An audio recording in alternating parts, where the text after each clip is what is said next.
Fairlife Coca-Cola project that I think all of us have heard about. So I think I'm handing the baton off to Dan, Jared. Yes, we, yeah, here, there. I think if you take, podium is probably the best. Can you get that, or would you rather have him from the standpoint of visual? If somebody can Yeah. click there. Yeah. All right. She we didn't choreograph this right, but yes, you can jump right over next to Paul. And who's clicking to move the? I've got it. You got it, okay. All right, well, Dan Andrews and Jared Miller from Kansas. Yeah, thank you for having us. Yeah, just wanted to give a brief update of where we've come and where we're currently at and hopefully where we're headed.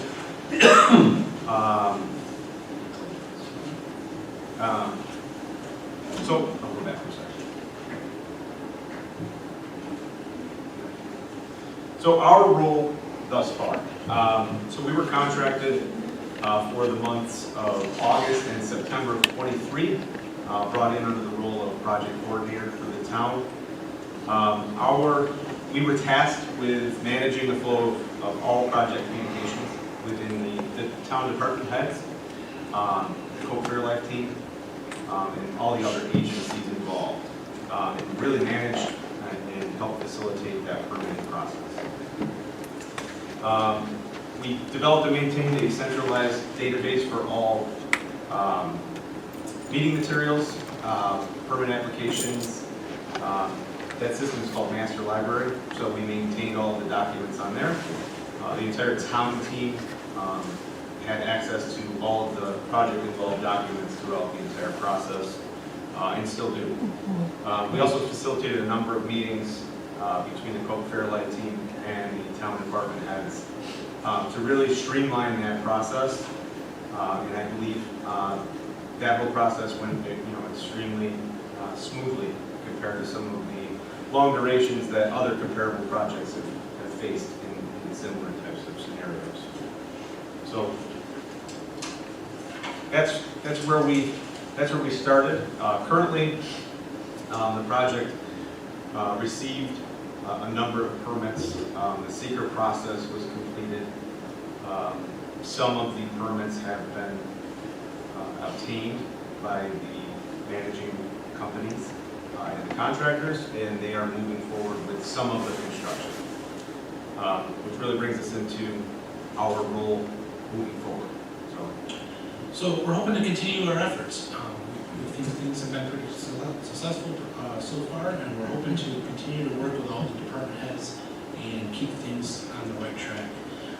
We're going to continue to utilize Master Library to manage and share meeting minutes, permit applications, documents for the project, and really all the communication that seems to be going back and forth daily at this point.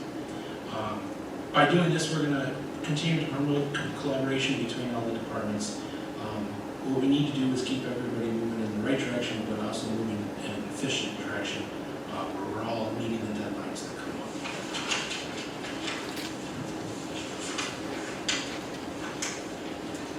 up. The real benefit to the town there is centralizing the communications for the project. Streamlining that information reduces redundancy and minimizes misunderstandings within town departments. We've been and will continue to organize meetings with the town, just the town heads, town department heads to brainstorm and really regroup on certain items that aren't necessarily, that not everybody is necessarily on the same page with. A lot of times when there's large projects like this and multiple department heads are having to deal with specific issues that relate to just their department, things tend to get siloed, and we're really hoping to break that, kind of bring it all in and get it all on the table in front of the town's team so that we can be really efficient in moving the project forward and really, making sure the town is represented with relation to the project. So, like I said, it's going to be pretty brief, but Any questions, more than welcome. Appreciate you letting us come up and Give you an update. give you the update. Well, I will say this, you guys did a great job of keeping it brief. Because I've tried to coach department heads and outside agencies at these workshops.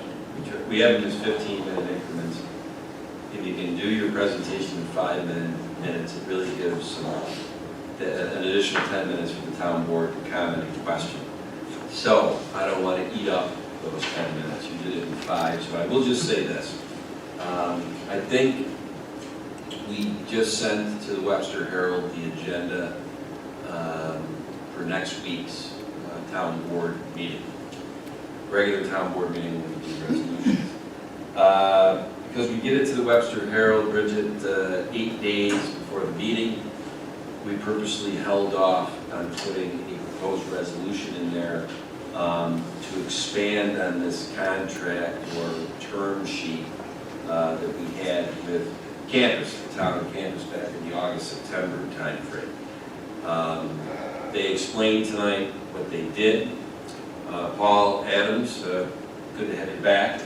I don't want to go from memory. I know it was a fixed price, but we looked at the hours you put in during that time. 15,000? Yep. Okay. Yeah, for the 2-month period.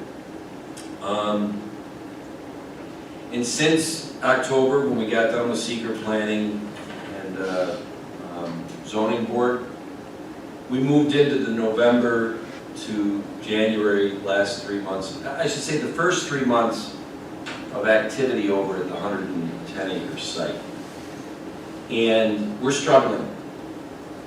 The same value we got out of campus construction back in the August-September timeframe, which was taking a lot of siloed departments in town, siloed agencies like WIDA, GRE, ESD at the state that are having these conversations and meetings with Koch, and they're having meetings with Koch and agreeing on things and not telling the rest of the team members on the town side. And that's dangerous. We were able to minimize that when Campus was overseeing the whole thing, and I call them, you guys facilitated circle the wagon meetings. Those circle the wagon meetings were quite robust because there was a lot of parties from Koch that make up their team, and there were a lot of parties from the town that make up our team. And they were very revealing. They manifested and revealed the siloed nature. Intentionally or unintentionally, who knows? I don't care. But it's dangerous to have. Now, I had lunch last week with Tim Dolman, who is the CEO of Fairlife. Joshua Huff from Haskell was at that lunch. Michael Sanders, I think, is from Fairlife. Now that they're in the construction phase, they're starting to phase out a lot of the execs from Fairlife and Koch and whatever that were in the planning board seeker stage. Now they're introducing us to the new regime of Koch. Their new army of people on their team, and a new set of challenges of silo. And I said at that lunch, I said, I'll tell you what, we've had some challenges in the first 3 months over there. Pat Stevens, our highway superintendent, who now is our MS4 administrator, is working with the DEC to try to really alleviate some of that situation that is happening on that site. And I said at that lunch, I said, we need to have a circle the wagons meeting soon. Let's nip this in the bud. Let's not have the first 3 months of the experience over there in this construction continue on like this. And I'd like to build on the positive way that we handled secret planning and zoning board. And they agreed. They want to do that too. And to me, part and parcel is that I am ill-equipped to be the project manager who's circling the wagons of the town team. I did that prior to August. And I go to meetings and be surprised on why didn't we know about that whoever on our team went to a meeting with some Koch people and agreed on this, but never told the rest of us, and it affected finance, and it affected engineering. It happens. It's a huge project. I am taking up a lot of the 10 minutes. I'm going to get off my soapbox here, okay? You're going to see other presentations tonight that show as a point of reference how this is an unprecedented generational project in this town. When we were going through the seeker process and getting to the point at the end where we were going to the engineer's estimate and letter of credit, which we ended up, in lieu of a letter of credit, taking a guarantee from Coke, because Coke is probably worth more than any commercial bank that they get a letter of credit from. A typical engineer's estimate and letter of credit and fees the town gets, on average, is about $8,000. We got $1.3 million on the Coke project. And I've used that as an example of why it's important for the town board and the town government in a whole to understand when they should outsource and get help through this process. Jerry Goldman was extremely important to us, Charlie, during the seeker process. You're a very good attorney. Do you think you could have handled it the way Jerry did? No, not to that, absolutely not. That's a specificity. Right. Well, and there's no shame in that, Charlie.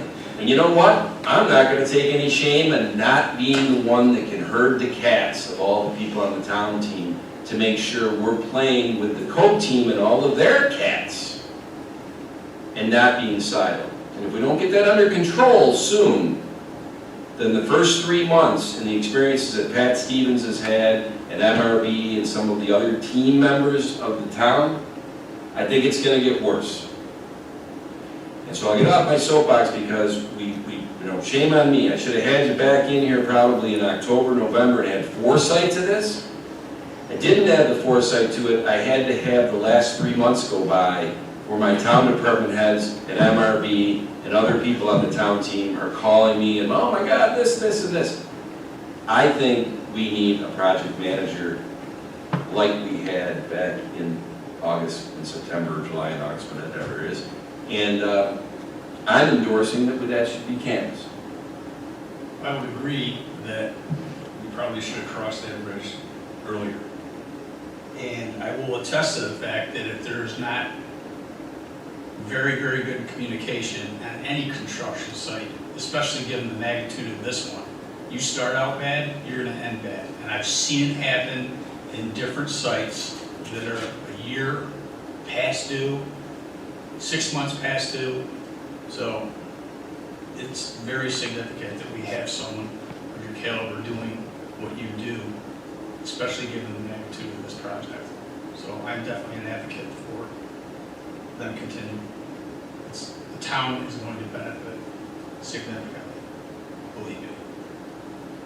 I would also add that this is something that Mary Harrington was advocating for back when she was our town engineer, because while she was a very talented and capable engineer, she realized that this was so large in scope, it was probably beyond her capabilities of handling it along with everything else.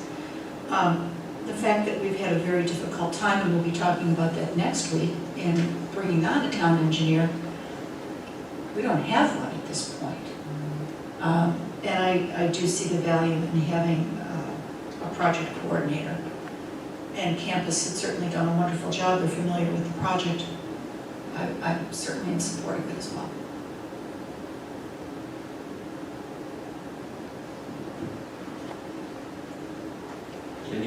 I agree as well. Clearly, I've been involved in many large projects, but not quite as large as this, and certainly understand the value of having the right team managing the project and the communications to keep it on track. With any project, communication is very important. And we don't want to have any hiccups, along the way. And that's going to cost a lot of money for, taxpayer and everything else. So I'm glad that, we have a professional that manage The one favor I would ask, and Paul, I'm glad you're back for a lot of reasons. If we can, early as possible, either tomorrow or Monday at the latest, getting out to the town board, kind of the framework, or the term sheet, or whatever, of how this would work. Billing and all that stuff, because obviously it is the resolution next week would be committing to money.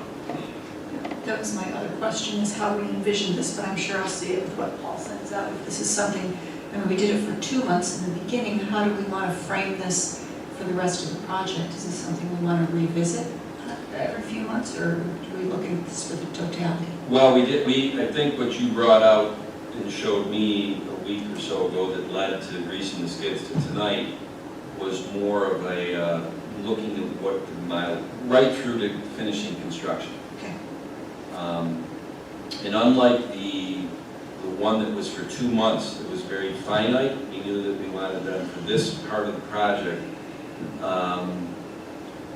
The unfortunate thing about that is that a lot of the time that they had to put in August and September, or whatever, July, August, was really getting background on the whole project and learning all the players. And so they have that all under their belt now, which is tremendously foundational to moving forward with this. Although they're going to have the same challenges we have where, I told you at that lunch last week, okay, remember all those people you worked with during seeker and planning and land use? We sent them back to, Coke Empire to do that someplace else. Now we're bringing in the construction phase, execs and whatever. They have an endless use of resources.